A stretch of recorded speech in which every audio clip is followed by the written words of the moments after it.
Tambaram MR திரையரங்கில் captain Prabhakaran திரைப்படம் re-release செய்யப்பட்டது. தமிழ் திரையுலகில் முன்னணி நடிகராக வலம் வந்தவர் விஜயகாந்த். இவர் 1979ஆம் ஆண்டு வெளியான அகல்விளக்கு திரைப்படத்தின் மூலம் நடிகராக தமிழ் சினிமாவில் அறிமுகமானார். அதன் பின்னர் அவர் நடித்த அனைத்து படங்களுமே வெற்றி படங்களாக அமைந்தன. அந்த வகையில் விஜயகாந்த் நடிப்பில் கடந்த 1991ஆம் ஆண்டு வெளியான படம் கேப்டன் பிரபாகரன். இது விஜயகாந்தின் 100வது படமாகும்.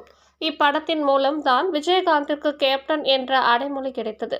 இந்த படத்தில் மன்சூர் அலிகான், ரூபினி, லிவிங்ஸ்டன், ரம்யா கிருஷ்ணன் ஆகியோர் நடித்துள்ளனர். இந்த நிலையில் கேப்டன் பிரபாகரன் படம் வெளியாகி 34 ஆண்டுகள் நிறைவடைவதை ஒட்டி கேப்டன் பிரபாகரன் திரைப்படம் ரீ-ரிலீஸ் நேற்று தாம்பரம் எம்ஆர் திரையரங்கில் வெளியிடப்பட்டது.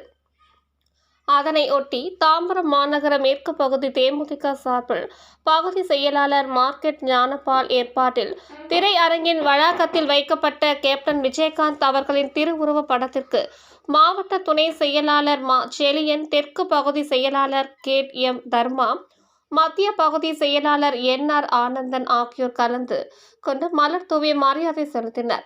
அதன்பின் படம் பார்க்க ரசிகர்களுக்கு இனிப்புகள் வழங்கி கொண்டாடினர். இதில் மாவட்ட மகளிர் அணி செயலாளர் பாத்திமா, ஸ்டெல்லா, மேற்கு பகுதி நிர்வாகிகள் பொருளாளர் ஜார்ஜ், மாலதி, பானுமதி, திலகா, தர்மா, ஐயப்பன், பழனி, வட்டக்கழக செயலாளர் அரவிந்தன் மற்றும் நிர்வாகிகள் சங்கர், கவின், குமார் உள்ளிட்ட பலர் கலந்து கொண்டனர்.